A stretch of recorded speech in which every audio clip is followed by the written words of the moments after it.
Et pour ce qui est de Moïse, il a été fidèle dans toute la maison de Dieu, comme serviteur, Hébreux 3:5. Nous ne suivrons pas Moïse sur le chemin du retour en Égypte, mais nous nous contenterons de souligner l'un des incidents du voyage. Il ne semble pas que Dieu lui ait donné de direction spéciale concernant sa femme et ses petits-enfants. Nous disons seulement que Moïse se mit en route avec les siens. Pour lui, sans doute, la chose allait de soi. Mais Dieu ne veut pas que nous allions de l'avant sans avoir recherché d'abord quelle est sa volonté sur tel ou tel détail particulier, et parfois c'est de façon douloureuse que nous découvrons celle-ci. Comme d'instinct et avec promptitude, nous suivons notre propre chemin. S'attendre à Dieu concernant chaque nouveau pas à faire, apprendre à dépendre entièrement de lui pour toute chose, cela n'est pas facile.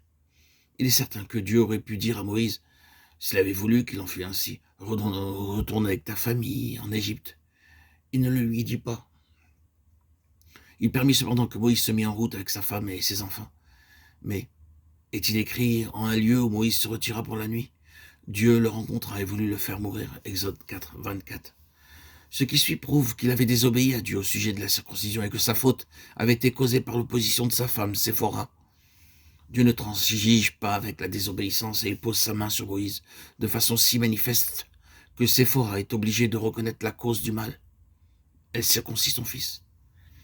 Cette dure expérience semble avoir montré à Moïse qu'il doit poursuivre sa route seul.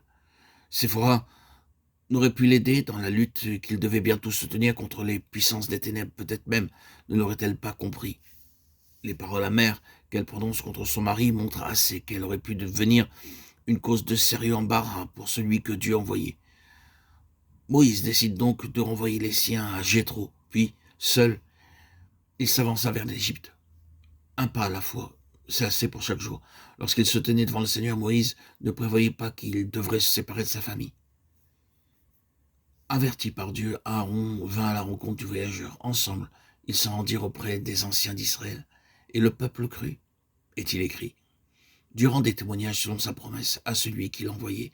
Non seulement ils crurent, mais se prosternant, ils adorèrent. Nous laisserons les détails de l'extraordinaire délivrance dont Moïse fut l'instrument pour examiner ce que furent dès lors les caractéristiques de sa marche avec Dieu. Il fait exactement ce que Dieu lui demande et ne va pas au-delà. Il vient et revient constamment à Dieu pour tout lui soumettre. Lorsque les premiers résultats de sa mission entraînent des réactions opposées à celles qu'il attend et que le combat de la foi devient trop intense, trop accablant, il s'écrie « Seigneur, pourquoi m'as-tu envoyé ? Depuis que je suis allé vers Pharaon pour parler en ton nom, il fait du mal à ce peuple. Et tu n'as point du tout délivré ton peuple. » Exode 5, 22, 23. Quelle épreuve! Et s'il n'y avait pas eu à l'origine la rencontre avec Dieu, et si Dieu n'avait pas envoyé Moïse de façon si claire, si précise, si Moïse n'avait pas connu au-delà de toute incertitude possible la volonté de Dieu, le cœur aurait bien pu lui manquer dans cette lutte. Mais l'instrument que Dieu a choisi va de foi en foi, car c'est dans l'épreuve que la foi peut croître, se développer, atteindre la maturité. Alors, l'enfant de Dieu croit, malgré toutes les circonstances adverses, et il s'écrie devant les obstacles si infranchissables qu'ils paraissent, ce que Dieu a dit sera.